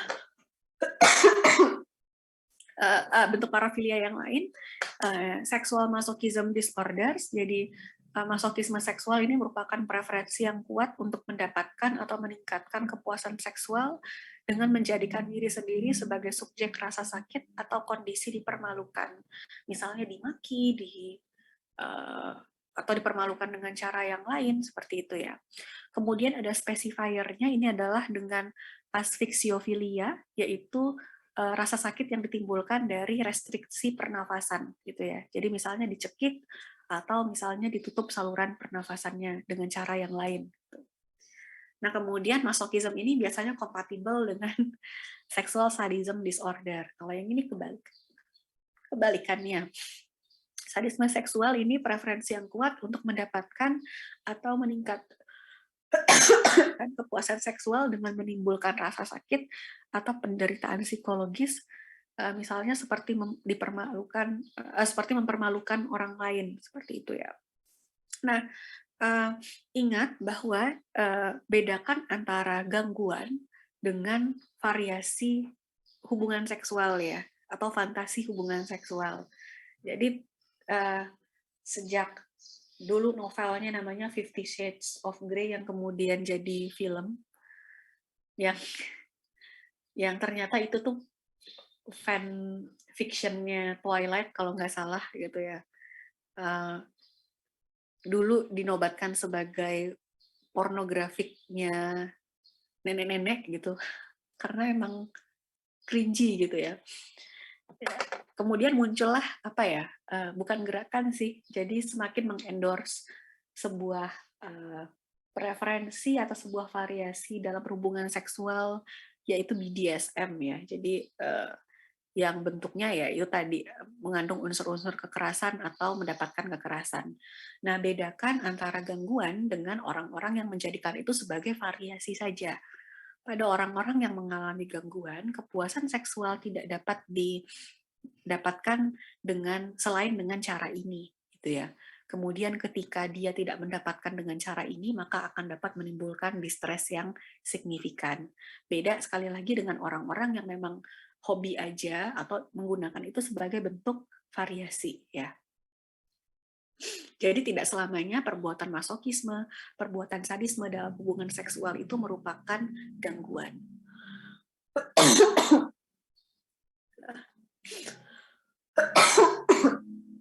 Kemudian gangguan pedofilia, ini saya breakdown ke gejalanya secara spesifik. Jadi ini fantasi, dorongan perilaku yang menimbulkan gairah seksual yang berkaitan dengan melakukan kontak seksual dengan seorang anak prapubertas yang menetap dan intens yang terjadi selama 6 bulan. Nah, orang yang bersangkutan itu bertindak berdasarkan dorongan tersebut atau dorongan dan fantasi tersebut menyebabkan orang yang bersangkutan mengalami distres atau masalah interpersonal. Nah, kemudian orang yang bersangkutan berusia minimal 16 tahun dan 5 tahun lebih tua dari anak yang menjadi korbannya. Nah, bedakan antara gangguan pedofilia dengan tindak kekerasan seksual pada anak, karena itu adalah dua hal yang berbeda. Tidak semua pelaku tindak kekerasan seksual pada anak itu memiliki gangguan pedofilia. Kadang mereka menjadikan anak sebagai korban simply hanya karena hanya anaklah yang mereka bisa akses dengan mudah untuk melampiaskan nafsu seksualnya. Jadi bukan karena mereka memang memiliki ketertarikan secara spesifik pada anak. Kemudian yang kedua kita lihat di sini, orang yang bersangkutan itu minimal berusia 16 tahun dan 5 tahun lebih tua dari anak yang menjadi korbannya. Dalam konteks hukum, gitu ya, ketika ada seorang anak berusia 16 tahun, kemudian melakukan kontak sosial dengan anak berusia 11 tahun, maka itu tidak akan dianggap sebagai pedofilia. Tidak akan dianggap sebagai tindak kekerasan pada anak. Karena apa? Karena usia 16 tahun dalam konteks hukum itu masih merupakan usia anak sebenarnya. Jadi kalau itu konsensual gitu ya, pacaran misalnya nih anak usia 16 tahun dengan anak usia 11 tahun, itu tidak dapat dikategorikan sebagai kekerasan seksual pada anak, kecuali tentu terjadi pemaksaan ya. Tapi itu berarti pelakunya anak, korbannya juga anak. Sementara dalam konteks disorder, minimal usia 16 tahun ketika dia memiliki dorongan untuk pada anak-anak prapubertas, maka itu akan dianggap sebagai gangguan pedofilia. Kemudian kalau misalnya tadi ada kalau dalam konteks hukum gitu ya, misalnya ada individu berusia let's say 20 tahun atau 21 tahun berhubungan seksual dengan remaja usia 17 tahun ya. 17 tahun itu bukan lagi prapubertas ya. Udah puber gitu. Secara gangguan parafilia, dia belum tentu dapat dikategorikan sebagai pedofilia. Tapi secara hukum, dia akan dianggap melakukan kekerasan seksual pada anak. Karena itu tadi, dia sudah berada di usia dewasa dan memiliki relasi seksual dengan orang atau individu yang masih dianggap sebagai anak. Seperti itu. Nah, ini tidak termasuk, makanya yang saya bilang tadi, termasuk individu remaja akhir yang terlibat hubungan seksual yang sedang berlangsung dengan individu berusia 12 sampai 13 tahun. Misalnya, si orang itu pacaran dari dia umur 15 tahun, let's say pacaran dengan anak umur 10 tahun gitu ya. Jadi ketika misalnya dia sudah berusia 17 tahun, kemudian pasangannya berusia 12 tahun, dan itu terjadi sebelum anak berusia 16 tahun ya, sebelum dia sebelum dia berusia 16 tahun, jadi kayak ya udah perjalanan aja kayak gitu ya. Itu tidak dapat dianggap sebagai gangguan gangguan pedofilia. Tapi sekali lagi, gangguan pedofilia itu berbeda dengan tindak kekerasan seksual pada anak gitu ya. Dan bisa jadi orang yang memiliki gangguan pedofilia itu tidak melakukan kekerasan seksual pada anak. Karena apa? Misalnya ada kok orang-orang yang menyadari dia punya gangguan pedofilia, sadar penuh dia punya ketertarikan yang tidak lazim pada anak gitu ya. Kemudian memutuskan untuk menahan dirinya untuk tidak melakukan kontak seksual dengan anak, baik dengan cara menahan perilakunya saja atau misalnya dengan melakukan kastrasi secara kimia gitu ya. Jadi terapi hormon. Banyaknya sih gitu kalau di negara-negara barat, orang-orang yang mengalami gangguan pedofilia itu akhirnya kastrasi secara kimiawi gitu ya. Nah, kemudian untuk specifiers-nya, apakah eksklusif versus non-eksklusif, berarti kalau eksklusif hanya terjadi pada anak tertentu, kemudian kalau non-eksklusif tidak. Kemudian apakah tertarik pada laki-laki, perempuan, atau keduanya, kemudian apakah terbatas pada incest atau tidak. Nah, kemudian yang berikutnya adalah fetishistic disorder gitu ya. Jadi fetishisme ini mencakup ketergantungan pada benda-benda mati untuk menimbulkan gairah seksual. Kemudian transvestic disorder ini terjadi hanya pada laki-laki heteroseksual ya. Jadi ini fantasi, dorongan atau perilaku yang menimbulkan gairah seksual yang berkaitan dengan memakai pakaian perempuan. Jadi dia punya fantasi, dia punya dorongan, dia punya hasrat dan mendapatkan kepuasan seksual dengan cara menggunakan pakaian perempuan. Tapi dia orientasinya heteroseksual gitu ya. Nah, sekarang saya minta kalian untuk mengidentifikasi mana gangguan parafilia yang berpotensi menimbulkan harm bagi orang lain gitu ya. Boleh dijawab langsung via chat atau boleh dijawab langsung menggunakan mikrofon atau via chat. Untuk voyeurism berpotensi menimbulkan harm kepada orang lain atau tidak?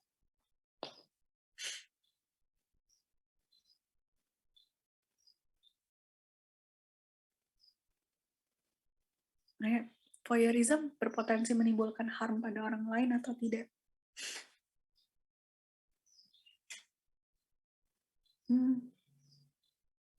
Harm itu bukan hanya harm secara fisik ya, harm itu merugikan, membahayakan gitu ya. Iya ya, kayak gitu ya. Kalian bayangin kalau ada orang yang mendapatkan kepuasan seksual dengan cara mengintip kita mandi, itu sudah harm itu kalau mau lebih mudah itu akan melanggar hukum atau enggak gitu aja gitu ya. Berpotensi. Jadi voyeurism tidak membutuhkan distress untuk menegakkan diagnosisnya. Kemudian exhibitionistic disorder menimbulkan harm atau tidak? Berpotensi menimbulkan harm atau tidak? Berpotensi, ya. Ya, benar. Freudistic disorder berpotensi menimbulkan harm atau tidak?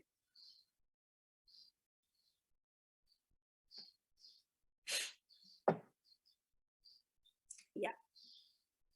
Oke, nice. Seksual masochism berpotensi merugikan orang lain atau tidak?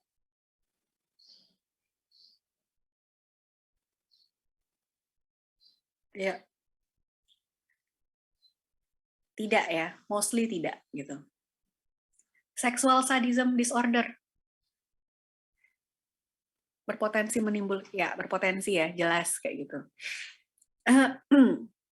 Pedofilia. Oke, pedofilia iya, berarti tidak membutuhkan distress ya. Fetish.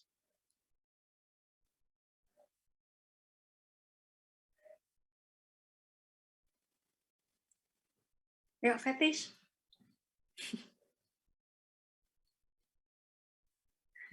Fetish ini menarik karena bisa iya, bisa tidak. Kalau ada orang yang fetish sama sepatu kalian, itu berpotensi harm atau enggak? Enggak gitu ya. Jadi apa namanya? Ada orang-orang yang fetishnya sama telapak kaki. Somehow kalau kita nggak tahu itu tuh tidak merugikan gitu ya. Kalaupun kita tahu itu tuh cuma menimbulkan rasa jijik aja kadang-kadang gitu, somehow gitu. Walaupun setelah dipikir-pikir, ya kenapa ya? Makanya kasus-kasus fetish ini sangat sulit untuk ditemukan unsur pidananya. Misalnya kayak kasus Gilang Sarung itu gitu ya. Kalau dia tidak meminta, itu kan dia cukup membahayakan korbannya karena dia minta diikat ya, kayaknya kalau saya nggak salah gitu ya.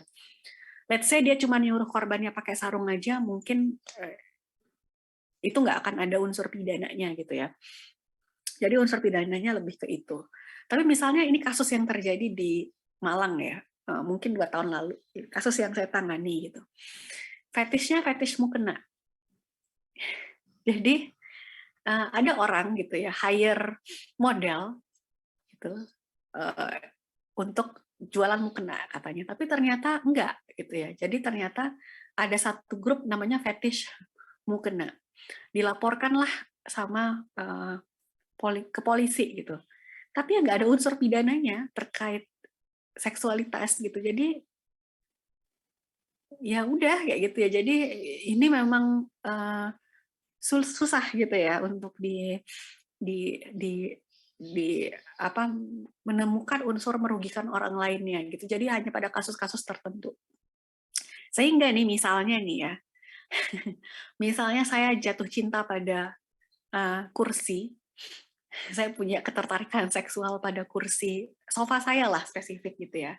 Kemudian saya menikahi sofa saya, selama tidak menimbulkan distress, tidak menimbulkan impairment, maka saya tidak dapat disebut mengalami fetishistic disorder gitu. Jadi ya begitulah gitu ya. sekali lagi ya batasannya nih jadi sangat abu-abu gitu ya. Oke, kemudian transvestic disorder, berpotensi merugikan atau membahayakan orang lain atau tidak.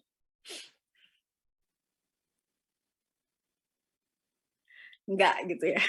Tapi saya juga nggak bisa membayangkan gitu kalau misalnya suami gitu tiba-tiba pengen pakai, ya kalian lah yang perempuan gitu ya, malam pertama gitu tiba-tiba aku harus pakai, aku pinjam bra sama celana dalammu ya gitu. Itu kan kayak hah gitu.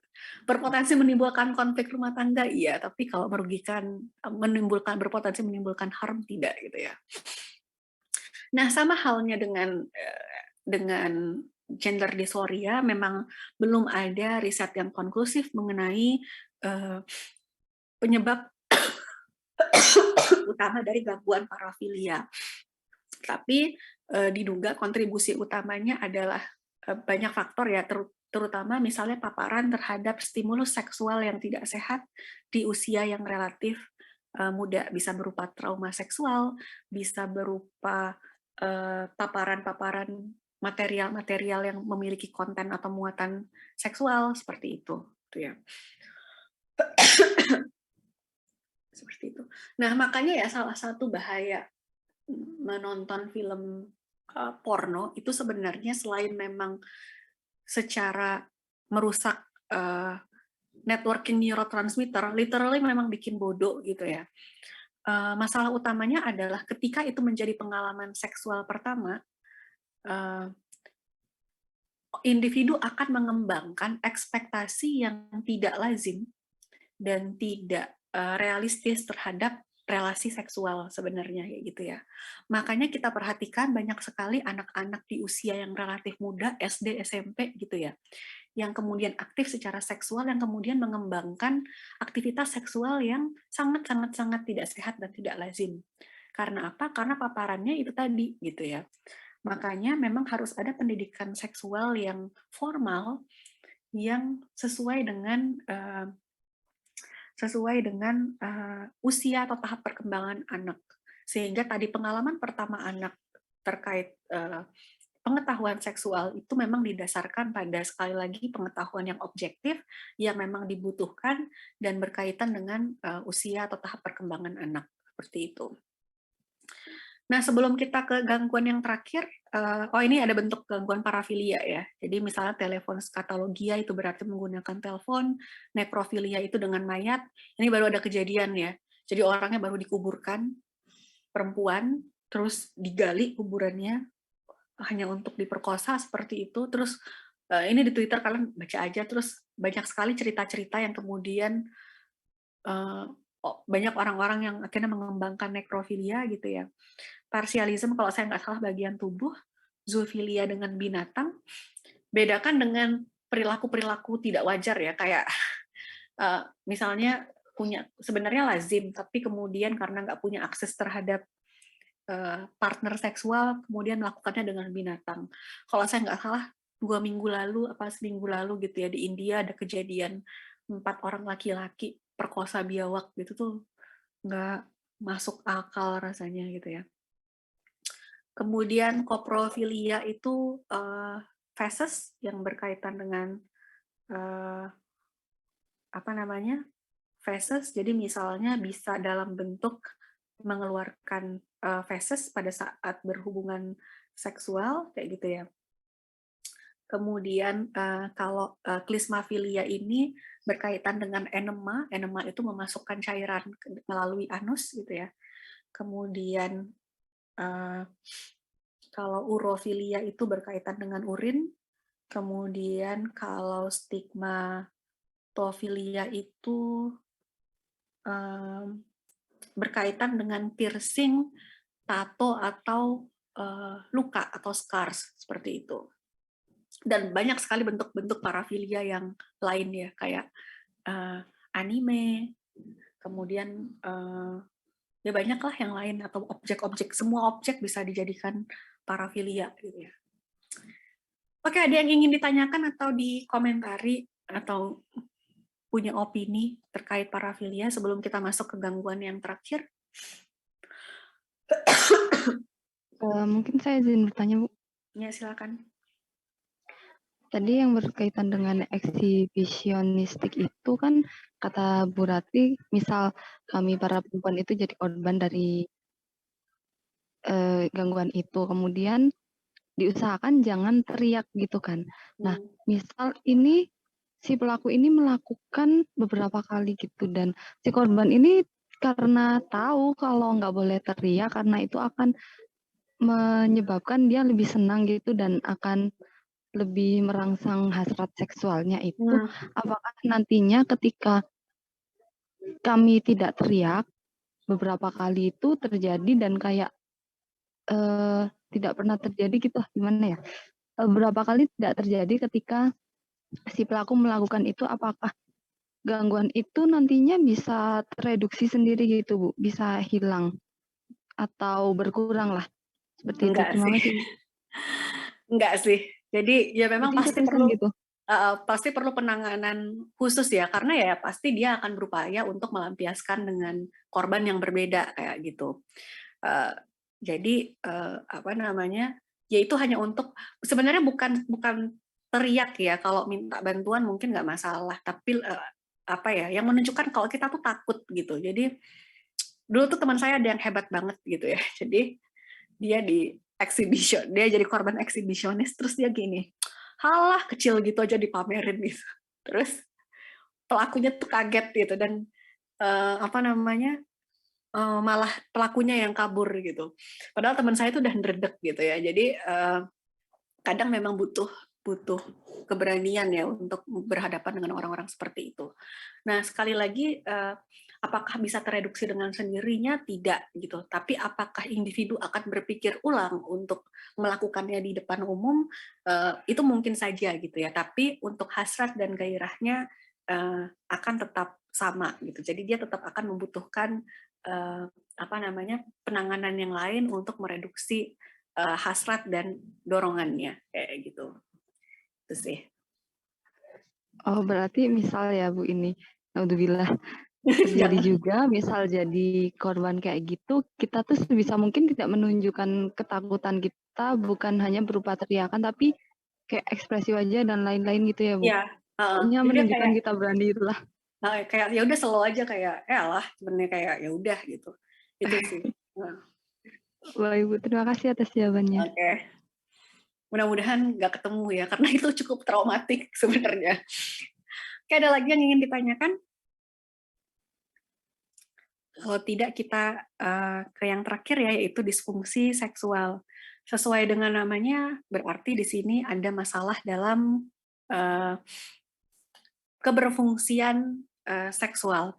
Nah, keberfungsian seksual yang dimaksudkan adalah aktivitas seksual ya. Jadi di sini merupakan hambatan baik dalam konteks hasrat atau desire dan juga interferensi respons-respons fisiologis yang menghasilkan orgasme. Nah, untuk kriteria utamanya, jadi ini ada beberapa pertimbangan ya sebelum kita merujuk bahwa ini adalah disfungsi seksual atau bukan. Yang pertama adalah kegagalan untuk mencapai orgasme itu tidak dianggap sebagai gangguan kecuali dia bersifat menetap atau berulang kali terjadi dan menghasilkan distres atau kesulitan interpersonal yang nyata. Kenapa seperti ini? Karena hampir sebagian besar perempuan itu ya mungkin setengahnya lah gitu ya, yang aktif secara seksual itu memang tidak pernah merasakan orgasme. Memang susah gitu ya untuk mencapai orgasme. Nah, ini tidak boleh dianggap sebagai gangguan kecuali menetap berulang kali dan juga menghasilkan distres atau kesulitan interpersonal. Kalau tidak, maksudnya ya udah gitu ya, tidak menghasilkan distres atau kesulitan interpersonal, kegagalan untuk mencapai orgasme itu tidak dianggap sebagai gangguan. Nah, kemudian yang berikutnya adalah disfungsi seksual itu tidak dijelaskan lebih baik oleh gangguan mental lain, misalnya depresi mayor. Ingat pada depresi mayor terjadi anhedonia, yaitu berkurangnya minat terhadap hal-hal yang biasanya menyenangkan, termasuk salah satunya adalah hasrat seksual.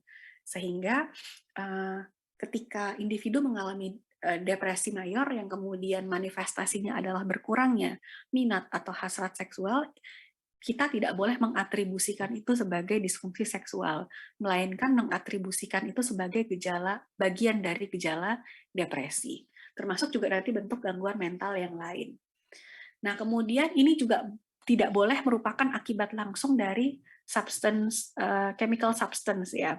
Misalnya pada alkohol, atau misalnya pada obat-obatan yang dapat mengganggu misalnya mengganggu hasrat atau kemampuan seseorang untuk mencapai respons-respons orgasme, atau misalnya kondisi medis umum, misalnya terkait penyakit gitu ya kayak diabetes, atau misalnya gangguan perkembangan seksual yang menghambat individu untuk dapat beraktivitas seksual dengan cara yang umum atau lazim dilakukan gitu ya.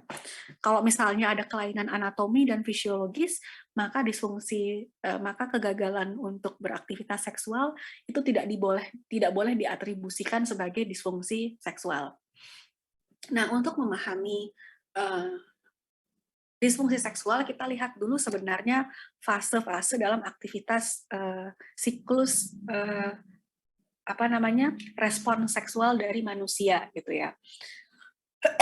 Jadi bagian yang pertama kali muncul itu adalah desire phase ya, hasrat. Jadi ada dorongan seksual yang muncul sebagai respons dari tanda seksual atau fantasi. Tanda seksual itu misalnya seperti apa? Misalnya kita melihat bagian-bagian tubuh dari lawan jenis atau yang sesuai dengan preferensi seksual kita yang membangkitkan kegairahan kita gitu ya. Misalnya pada laki-laki yang paling umum misalnya melihat payudara perempuan yang kalian anggap seksi gitu misalnya ya. Sama perempuan juga gitu. Atau misalnya faktor-faktor yang lain yang bahkan bukan sexual cues kayak misalnya udara dingin dan lain-lain sebagainya, atau juga yang diprovok secara sengaja yaitu misalnya fantasi. Nah, kemudian muncullah fase ketergugahan atau arousal stage ya. Di sini itu merupakan rasa subjektif terkait kepuasan seksual dan juga tanda-tanda fisiologis dari ketergugahan seksual. Misalnya pada laki-laki terjadinya ereksia yang diakibatkan oleh meningkatnya aliran darah ke penis, seperti itu. Nah, pada perempuan ini vasocongestion namanya, yaitu terkumpulnya darah di area pelvis. Kalau kalian pernah dengar, ini nggak tahu ya kejadian mungkin 6 tahun atau 5 tahun lalu, waktu perempuan secara ekspresif menyatakan hasrat seksualnya gitu. Kalau saya nggak salah korbannya itu Jojo atau Kevin atau Markus atau siapalah gitu ya. Yang kemudian pada mbak-mbak dan ibu-ibu terus pada ngomong, aduh rahimku hangat, itu bentuk seksual harassment ya sebenarnya ya. Itu sebenarnya perasaan quote and quote rahim hangat itu adalah vasocongestion gitu ya. Jadi berkumpulnya darah di area pelvis yang mengakibatkan munculnya cairan di vagina, yaitu lubrikasi ya, pelumas alami dari vagina, dan juga ereksi nipples atau apa namanya, nipples tuh bahasa Indonesianya apa sih? Saya lupa gitu ya, pokoknya nipples lah ya, bagian dari payudara perempuan. Nah, kemudian setelah itu gitu ya, akan masuk ke plateau phase gitu ya. Ini adalah periode singkat sebelum munculnya orgasme. Nah, kemudian masuk fase berikutnya adalah orgasme. Fase orgasme pada laki-laki adalah kegagalan untuk menahan ejakulasi yang akhirnya nanti diikuti oleh ejakulasi, sementara pada perempuan adalah terkontraksinya dinding terluar ketiga di vagina gitu ya. Makanya perempuan lebih susah gitu ya untuk mencapai orgasme. Kemudian setelah itu akan muncul resolution phase gitu ya. Jadi menurunnya ketergugahan seksual setelah orgasme, terutama pada laki-laki seperti itu. Yang kemudian nanti fase ini, siklus ini akan berulang ketika kita mendapatkan sexual cues atau fantasi seksual lainnya. Nah, pada disfungsi seksual nanti akan ada interferensi pada fase-fase ini. Jadi sangat bergantung pada fasenya. Jadi misalnya di fase desire pada laki-laki ini disebut sebagai male hypoactive sexual desire disorder yang ditandai dengan minimnya atau bahkan tidak ada sama sekali minat untuk berhubungan seksual atau melakukan kontak seksual. Pada perempuan sama gitu ya, namanya istilahnya female sexual interest or arousal disorder. Jadi ini minimnya atau tidak ada hasrat sama sekali untuk melakukan kontak seksual. Untuk arousal, laki-laki punya erectile disorder atau gangguan ereksi, yaitu kesulitan untuk mempertahankan atau mencapai ereksi. Sementara pada perempuan tidak ada gitu ya. Jadi bukan tidak ada sih, dia sama dengan female sexual interest or arousal disorder. Karena apa? Karena arousal itu tidak dibutuhkan oleh perempuan untuk dapat beraktivitas seksual sebenarnya, gitu ya. Jadi kalau vagina tidak terlubrikasi, tidak ada vasocongestion, perempuan itu masih tetap dapat melakukan kontak seksual gitu. Kemudian untuk di fase orgasme laki-laki ada 2, yaitu delayed ejaculation atau ejakulasi yang tertunda. Jadi misalnya kalau ada orang yang tidak mencapai orgasme gitu ya, padahal sudah melakukan aktivitas seksual dalam jangka waktu yang diharapkan, itu disebut sebagai delayed ejaculation. Kemudian yang sebaliknya adalah premature ejaculation.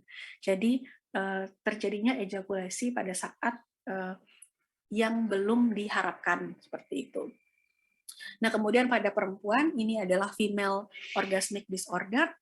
Kemudian untuk pain ini hanya terjadi pada perempuan, yaitu genitopelvic pain atau disebut sebagai penetration disorder.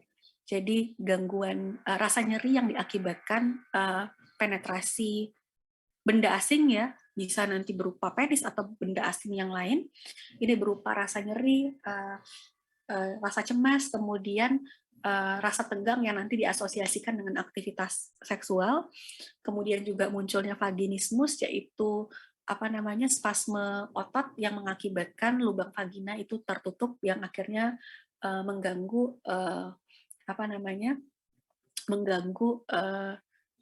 jalannya penetrasi seperti itu. Nah, disfungsi seksual sebagian besar terjadi karena efek psikologis. Apakah itu stres, apakah itu pengalaman seksual yang tidak menyenangkan di masa yang lalu, kemudian atau bentuk-bentuk yang berkaitan dengan kondisi psikologis lainnya, seperti itu. Penanganannya ya CBT atau bentuk-bentuk indikasi lain yang memang berkaitan dengan gejala utama atau underlying penyebab dasar dari gangguan tersebut, seperti itu. Nah, sampai di sini ada yang ingin ditanyakan atau dikomentari? Jadi mungkin kita sudah harus mulai membahasakan seksualitas ini dalam konteks yang netral ya dan ilmiah ya, dengan cara ya seperti ini. Jadi bukan juga ngomongin hal-hal yang pornografik atau stensilan gitu. Karena apa? Karena ya ternyata ya itu tadi ya, pendidikan seksual itu sangat penting untuk mencegah hal-hal yang tidak diinginkan, termasuk kekerasan seksual, baik itu sebagai korban maupun pelaku, dan yang kedua untuk mencegah hubungan seksual yang tidak sehat, entah itu misalnya dengan berganti-ganti pasangan atau premarital sex, itu juga bisa dianggap sebagai hubungan seksual yang tidak sehat, atau misalnya hubungan seksual yang tidak aman, seperti itu. Itu sih sebenarnya. Oke, ada yang ingin bertanya atau berkomentar? Kalian saya screenshot dulu. Silakan. Saya mungkin izin bertanya, Bu. Silakan. Ini terkait dengan pendidikan seksual gitu ya, Bu. Jadi saya sangat setuju kalau pendidikan seksual itu sangat penting. Nah, pendidikan seksual ini enaknya itu diberikan pada anak di usia berapa gitu, Bu? Terus gimana cara yang paling tepat untuk memberikan pendidikan seksual ini terkait dengan umur-umurnya gitu? Soalnya dari pengalaman saya melihat anak-anak itu kayak mereka itu kadang itu, tadi kayak menonton film porno ketika masih SD kadang. Pernah saya waktu itu pengalaman waktu saya SD, teman saya ada yang kena itu, dipanggil ke ruang guru karena nonton film porno gitu ada. Kemudian, mereka itu juga kayak ketika kami mungkin memberikan pendidikan seksual secara implisit gitu, Bu, itu mereka agak ada kayak, "Ih, jijik," atau, istilahnya tabu gitulah, Bu. Kira-kira itu gimana ya, Bu? Terima kasih. Ya aneh ya, Indonesia itu tabu, tapi kita adalah negara dengan konsumsi pornografi tertinggi di dunia gitu. Salah satu lah, 3 besar atau 5 besar gitu. Karena apa? Karena di-repress itu loh, terus kemudian akhirnya diekspresikan dengan cara-cara yang tidak sehat. Nah, yang pertama untuk di usia berapa, setiap tahap perkembangan ada ininya sendiri ya. Jadi kayak misalnya pengenalan pertama itu adalah pengenalan alat kelamin gitu misalnya. Jadi kalau nanti kalian sebagai orang tua, saya tuh punya loh bukunya gitu ya untuk anak usia berapa sampai berapa. Saya rasa Kemendikbud juga udah punya gitu ya. Jadi konsep-konsep seksualitas apa yang perlu diajarkan pada anak di setiap tahap perkembangan. Nah, apa namanya? Misalnya itu tadi ya tahap pertama itu misalnya identifikasi alat kelamin. Nah, ini mungkin buat kalian gitu ya, kalau nanti jadi orang tua, salah satu hal yang utama adalah tidak menggunakan bahasa-bahasa pengganti untuk alat kelamin gitu ya. Ya udah sebutin aja penis sama vagina. Itu netral banget dan apa namanya? nggak di nggak di apa namanya selimuti dengan bahasa-bahasa kiasan gitu ya, misalnya apa ya, pasti macam-macam lah ya, variatif tergantung daerah dan bahkan setiap keluarga punya bahasanya sendiri.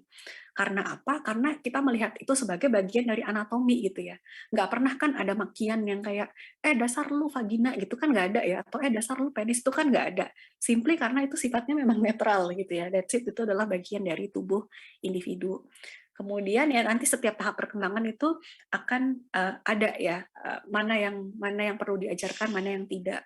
Nah, masalahnya kalau di Indonesia itu dianggap tabu karena seringkali pendidikan seksual itu dianggap sebagai mengajarkan cara berhubungan seksual. Padahal kan enggak gitu ya. Karena setiap anak itu punya kapasitasnya masing-masing berdasarkan pola pikirnya dia gitu ya. Nah, ya itu tadi, ketika misalnya anak-anak terstimulasi pada paparan yang tidak seharusnya diberikan pada usianya, itu yang jadi nggak sehat. Jadi misalnya tadi pengalaman seksual pertamanya dari nonton film porno kayak gitu ya. Ya akibatnya tindakan-tindakan perilakunya dia ya juga akan mengarah ke arah sana. Termasuk salah satu bahayanya adalah apa namanya terstimulusnya gitu ya. Rangsangan-rangsangan seksual yang dini gitu, yang menyebabkan dorongan seksual itu muncul lebih awal dibandingkan yang seharusnya kayak gitu. Mungkin kalian waktu kecil mungkin polos-polos aja gitu ya. Ya sama saya juga dulu gitu. Karena apa? Karena nggak dapat stimulus yang mengakibatkan kita mendapatkan rangsangan seksual yang tidak seharusnya kita dapatkan di usia tertentu kayak gitu. Jadi mungkin memang harusnya dari pendidikan terlebih dahulu sih, terutama pendidikan di sekolah-sekolah atau di sisi formal dulu gitu ya. Kemudian juga nanti mungkin kalau itu belum ya berarti di level keluarga. Ya nanti PR kalian ya sebagai orang tua untuk mengajarkan itu tadi gitu. Ya karena memang perlu gitu. Dan jangan pikir anak perempuan aja yang butuh, anak laki-laki juga gitu ya. 3 tahun yang lalu saya tuh nanganin korban pelecehan seksual, tindak kekerasan seksual pada anak bahkan gitu ya. Korbannya 20 anak laki-laki. Mereka baru sadar kalau mereka mendapatkan kekerasan seksual itu waktu mereka SMA. Padahal kejadiannya waktu mereka kelas 6 SD gitu ya. Mereka nggak tahu kalau itu adalah pelecehan atau tindak kekerasan seksual gitu. Jadi ya itu termasuk juga bahkan gitu ya, pelecehan seksual itu bisa terjadi karena pelaku tidak tahu itu adalah bentuk pelecehan seksual. Misalnya kayak catcalling gitu ya. Ya tukang-tukang becak di jalan atau tukang-tukang kuli gitu ya, itu banyaknya nggak tahu sebenarnya gitu ya. Apa namanya? Saya ingat saya pernah baru aja gitu ya di catcalling sama tukang gitu di perumahan sini gitu. Terus saya ingat ada tukang yang lain negur gitu, nggak boleh loh itu pelecehan loh itu gitu. Di satu sisi saya senang dengarnya kayak, oh berarti ada yang sudah teredukasi dan mengedukasi orang lain gitu ya. Nah, ini yang juga jadi perlu gitu ya.